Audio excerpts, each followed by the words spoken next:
What's up, chosen ones?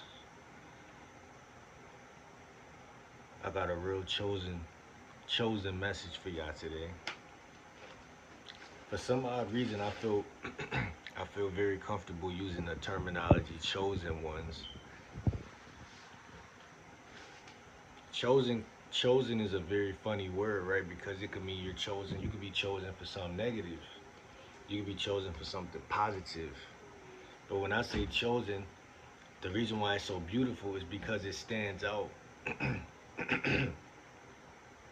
It's a very unique word, chosen. To be chosen, you could be chosen in a negative light or in a positive light. And it's a lot of mystery involved with that word. But um,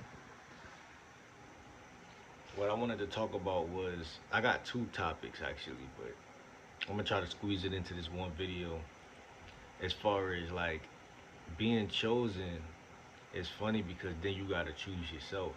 On top of that, God chose you once, then you choose yourself.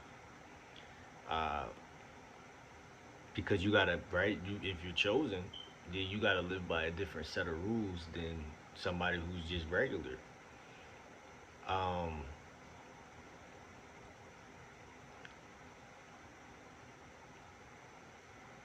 how can I explain this?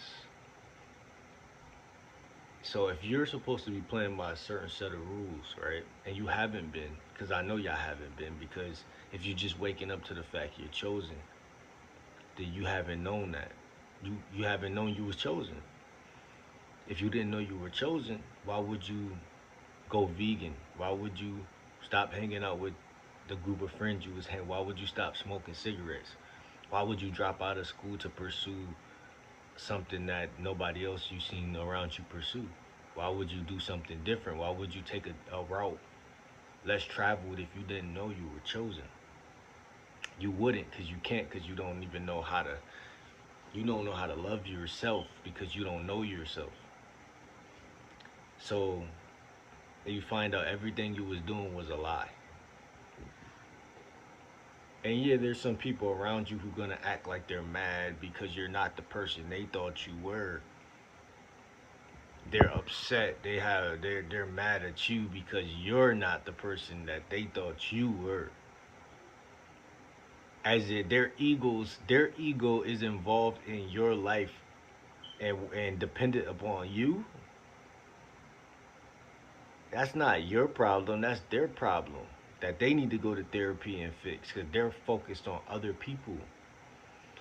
So chosen ones, what I'm trying to say is that I'm watching an interview right now. They said there's that people um, will change on you like a Dover Pincherman.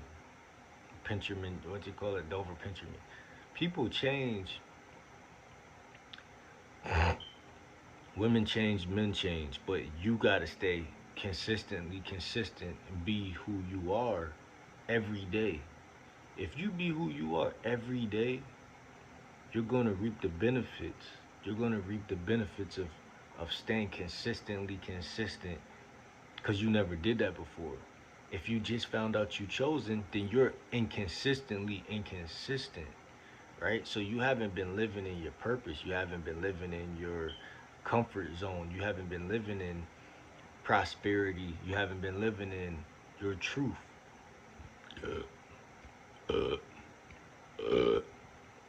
See, whenever I burp, that's a sign of release. I'm releasing gas out of my body. A burp is a emotional release, if y'all didn't know that. When I speak truth, I tend to burp. When I listen to certain truth speakers, I tend to burp because the body releasing that shit. It, it's funny because your body holds on to it, right? Because when you're tense and when you're in fear or when you have anxiety or any low vibrational emotion, your body clamps. So it holds on to shit that it should let go of, right? Just like in real life, right? If you're in court and you know you stole something and you know you're gonna go to jail, you're gonna hold on to shit that you should let go. You shouldn't let go. You shouldn't tell on yourself, right? But you shouldn't tell on yourself. But a truth teller, a truth seeker, a truth teller and a truth seeker is somebody who uh, lives up to a different standard. That means they don't crawl with the people who want to stay down. That's okay because that's not who you are. That's not who you are, right? If it's not who you are, it's not who you are. That's why I said you're gonna let a lot of people down being who you really are because they're depending on you to be who you're not. So this is what I say. The reason why being chosen is scary to a lot of people or it's awkward or whatever is because you haven't ever done it before. It's just like anything else. This your first time living, but this your second time to come alive. People not gonna accept you thinking a new pattern overnight. You're not even gonna accept that because your body is gonna uh, remember, right? The biggest challenge people have is their memory and everyone around them memory. Because without that, what we gonna do? We just gonna simply live in the present moment every day. And when you live in the present moment every day, you're already gonna win. The key of Satan is to get you to move from out of the present moment. Because in the present moment, you can't even experience fear in the present moment. You're not scared of shit. That's not natural. Fear is not even. Fear is natural only when you're doing something you're not supposed to be doing. When you're doing what you're supposed to be doing, fear it can't fuck with you. It's a weak emotion. It's a byproduct of.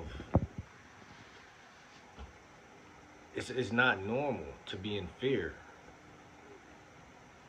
It's not normal to be in fear. So, like I said, when you chosen, you got to create a new doctrine to live by. You might talk to women every day. That might be fun to you. It's fun to me. I love talking to women, but guess what? They not near one of them could love me the way I could love myself. So therefore, um, would would you rather have $1 million or would you rather have 20 women, 30 women? Would you rather? You better take the money because women, like I said, women, friends, and people they come and they go. It's like a seesaw. You feel me? That's what I'm saying. If you ever get hooked on a girl, if you ever get hooked on a person, a friend or a family member or anybody, then you're abandoning your the gist of your life. Like you're abandoning the heart of your life. Like this is a secret in the sauce that they don't tell you, cause they knew you was chosen, but they just didn't. They hoped you didn't know. Cause if you're ignorant, then you're just a statistic. Statistic. Who gives a fuck about a statistic? And even if you do give a fuck about a statistic, when they die or something statistically happens to them, you just gonna remember the fact there was a statistic. You're gonna have to justify it. Oh, they just should have just did this. They didn't know. They did. But once you know something, the devil has to try to throw dirt over it and make sure you don't see it.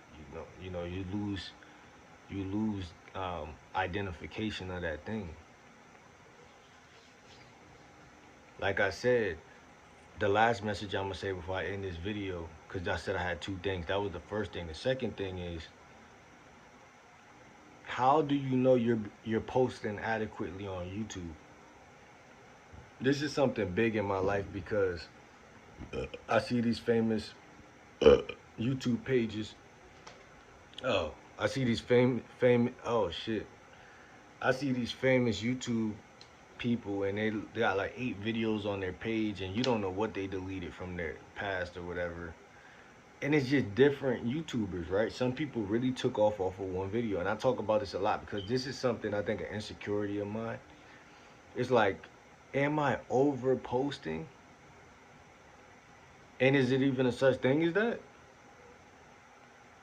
You know what I'm saying? Like, but then I take that same scenario to the dating game, and I look at it and how if you only talk to 5 women, you're probably not gonna be good at talking to women. If you like chess, I play chess over and over and over, and I lose a lot over and over and over and over. Cause then I'm gonna finally learn something new. You'll be surprised how many times I play the game over and over until I learn something new.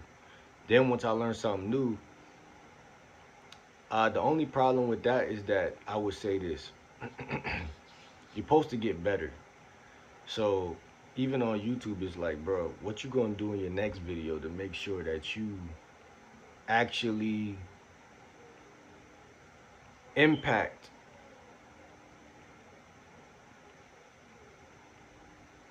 the app? What are you gonna do different? Like, are you gonna put a better thumbnail? Are you gonna? Cause it's not fun to play a game where you keep running to the same brick wall. And that's another way Satan gets you. Satan gets you due to your inability to observe. What am I doing wrong versus what am I doing right? Am I not speaking loud enough? Am I not giving enough energy? What am I not doing right? Because when you question what am I not doing right, you could free yourself up. You free yourself up in ways that you can't imagine.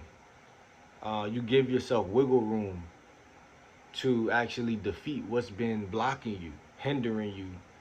Because some things in your life are really annoying, but they can only hinder you from right here. They can't hinder you from right here. So, like I said, love yourself. Like, you might not have no money, but you chasing women.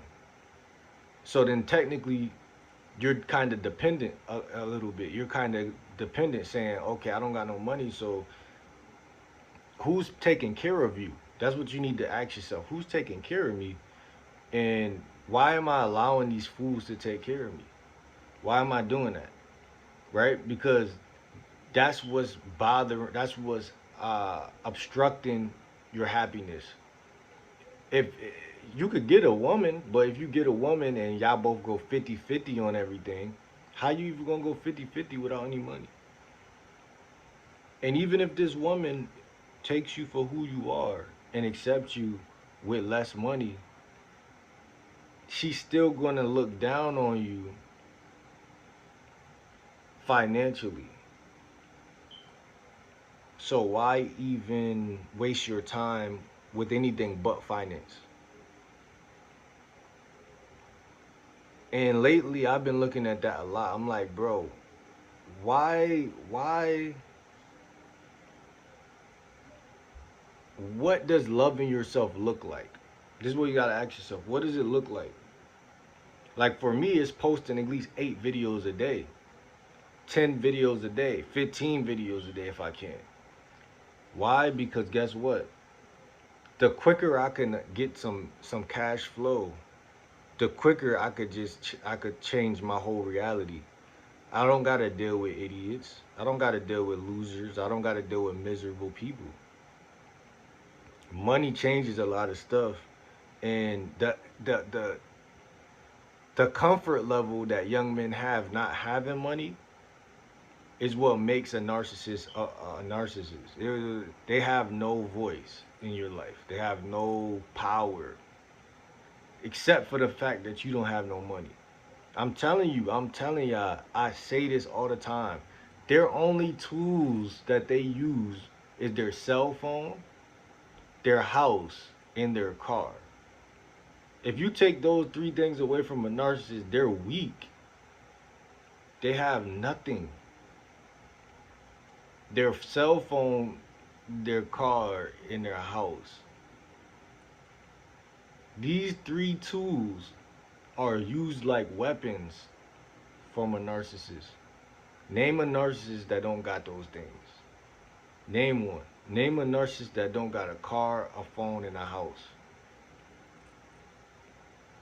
They take those 3 things, they run their fucking mouth and annoy the whole fucking whatever. Family, friendship, pod friendship, gossiping, casting spells, all type of shit. Running that fucking mouth. Drama.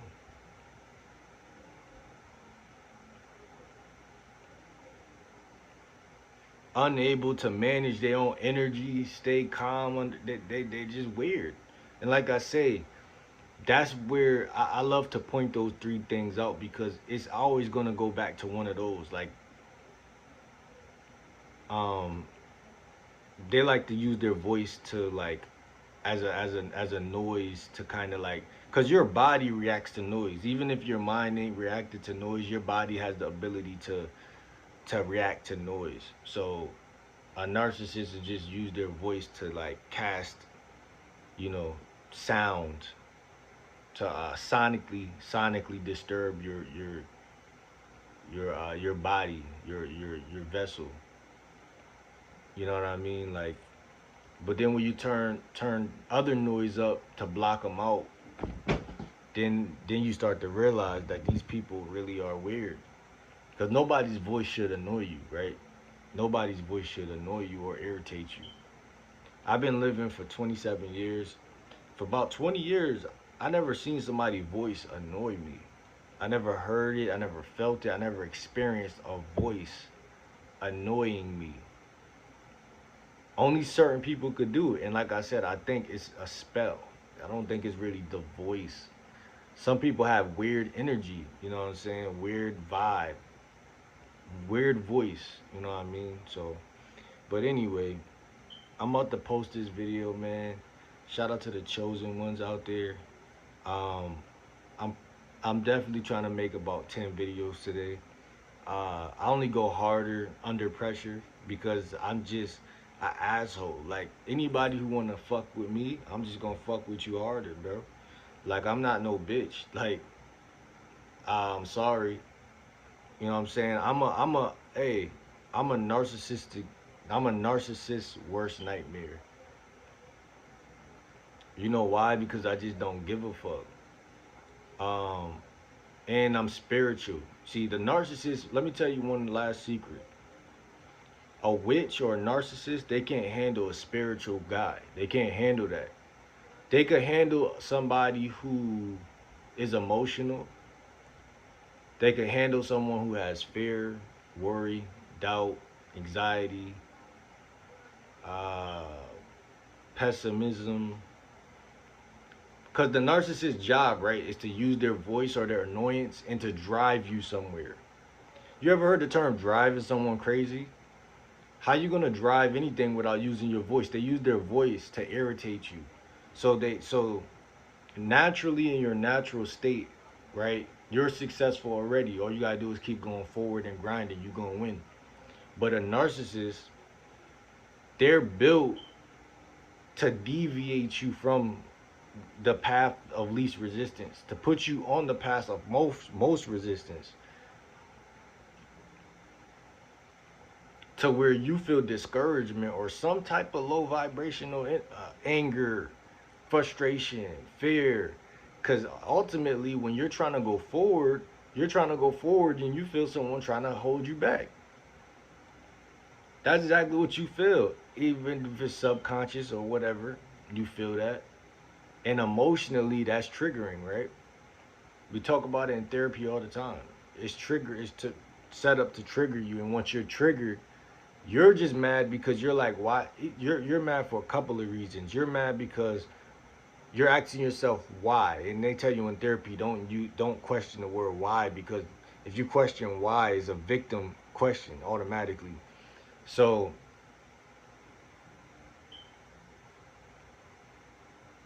if you say why,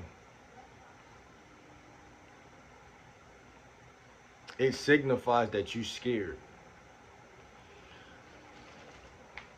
or that you care or that you care. Why me? Why did this have to be happening to me? Why did they keep bothering me? Why are they bothering me? Why, right? They tell you to ask what? What am I going to do if they do this? That's a more manly question or a more adult question. What am I going to do if this persists? What am I gonna do if they do that? That's a man up question. That's a that mean that you can manipulate your own life. If they what am I gonna do if they punch me? What am I gonna do if their voice keeps irritating me? What am I gonna do if they don't recognize that they're irritating? What am I gonna do if they try to act like they don't know that they're irritating? What am I gonna do? Like you could put anything behind what am I gonna do if versus using the question why. Because why doesn't move you nowhere. It keeps you stuck. Because even the answer is gonna keep you stuck. But when you ask what actually is a fight back question. It's a fight back. It's not a victim. It's not and in victim you feel stuck. Most people have a trigger emotional response to feeling stuck. Nobody a lot of people hate to feel stuck.